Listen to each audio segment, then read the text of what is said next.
Mobile తీసుకోండి please. Hello bro, mobile అంటే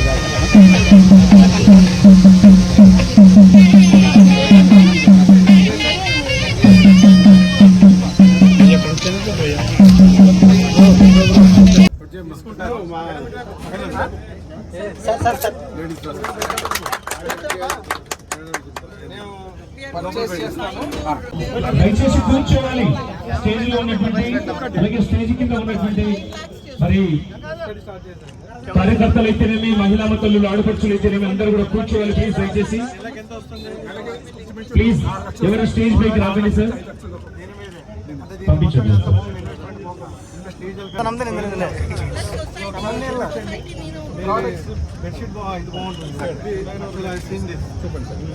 పరిశీలిస్తున్నారు, చూస్తున్నారు.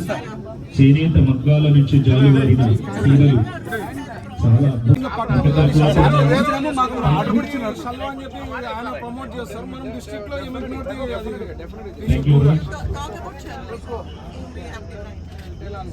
మెగా టెక్స్టైల్ పార్క్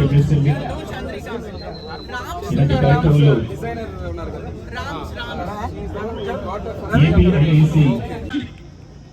అంతరించిపోతున్నటువంటి చేనేత పరిశ్రమని ఆదుకోవడానికి వాళ్ళందరికీ కూడా కూటమి ప్రభుత్వం ఉంది అని చెప్పడానికి, మళ్ళీ వాళ్ళందరికీ జీవం పోయడానికి 70 ఎకరాల్లో చిన్న చిన్న ప్లాట్లుగా చేసి ఒక్కొక్క ప్లాట్ 50 సెంట్లుగా మార్చి వాళ్ళందరికీ కూడా షెడ్లు వేసుకుంటారా, ఫ్యాక్టరీలు కట్టుకుంటారా, మిల్లు ఏర్పాటు చేసుకుంటారా, ఏదైనా చేసుకోండి అని చెప్పేటువంటి అద్భుతమైన ప్రక్రియ ఈ రోజు ఇక్కడ జరుగుతా ఉందన్న విషయాన్ని మీరు అర్థం చేసుకోవాలి.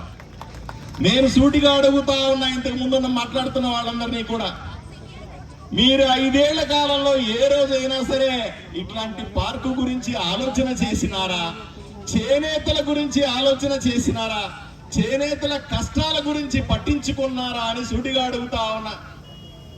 చేనేత పార్కు కోసం కేంద్ర ప్రభుత్వం, నరేంద్ర మోదీ ప్రభుత్వం ఇచ్చినటువంటి పార్కుల్ని ఇళ్ల స్థలాలు చేసి పక్కనటువంటి జిల్లా అధ్యక్షులు, జనసేన మరియు బీజేపీ, అదే రకంగా ఇన్ఛార్జీలు అయినటువంటి రేఖా గౌడ్ గారికి జనసేన మరియు ఇన్ఛార్జ్ అయినటువంటి నరసింహ గారికి బీజేపీ, అలాగే కుటుంబ సభ్యులకు, ఇక్కడికి వచ్చినటువంటి మా అక్కలు, చెల్లెళ్లకు, చేనేత కళాకారులకు అందరికీ పేరు పేరున ముందుగా చేతులెత్తి నమస్కరిస్తున్నాను. ఈరోజు ఈ వేదికను చూస్తున్నప్పుడు ఎమ్మెగనూరు నియోజకవర్గం, కర్నూలు జిల్లా, రాయలసీమకు ముఖద్వారమైనటువంటి మన కర్నూలు పార్లమెంటు, కర్నూలు, ఇంతకుముందు మాట్లాడిన వక్తలందరికీ అదే రకంగా మాజీ ముఖ్యమంత్రులు జగన్మోహన్ రెడ్డి గారికి నిద్ర వస్తూ ఉండదు. ఎందుకు ఈ పదం వాడుతున్నానంటే, ఇక్కడ రాజకీయ సమీకరణ చూసినప్పుడు కూడా మీరు కూటమిలో ఉన్న మేమందరం కూడా అటు నరేంద్ర మోడీ గారి నాయకత్వంలో ముఖ్యమంత్రి వారి నారా చంద్రబాబు నాయుడు గారు, విద్యాశాఖ మంత్రులు నారా లోకేష్ బాబు గారు, మా డిప్యూటీ సీఎం పవన్ కళ్యాణ్ గారు నిన్ననే చూశారు. అమరావతి గురించి అమరావతి సభలో ఏ రకంగా అద్భుతంగా అమరావతికి వరాలిచ్చి వేల కోట్ల రూపాయలు మన రాష్ట్ర కళల రాజధాని అయిన అమరావతిని సాకారం చేసే విధంగా ముందుకు పోయారు. ఆ సభను కూడా అత్యంత వైభవపేతంగా బ్రహ్మాండంగా విజయవంతం చేశారు ప్రజలందరూ.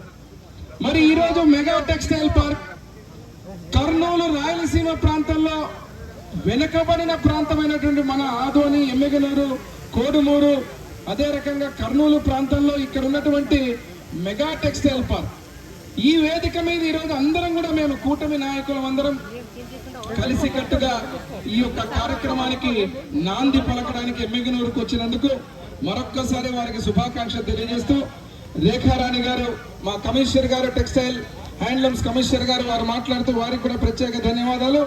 మంత్రి గారు సవితమ్మ గారు మా ఎమ్మెగనూరు, అదే రకంగా ఇక్కడ టెక్స్టైల్ పార్క్ గురించి ఉన్నటువంటి ప్రేమ అభిమానంతో వారు చెప్పిన మాటలకు ఒక 3-4 నిమిషాలు మా మంత్రివర్యులకు, అదేవిధంగా కమిషనర్ గారికి ఇక్కడ ఉన్నటువంటి పరిస్థితులు, ఈరోజు ఏదైతే ముఖ్యమంత్రి వర్యులు నారా చంద్రబాబు నాయుడు గారు అత్యంత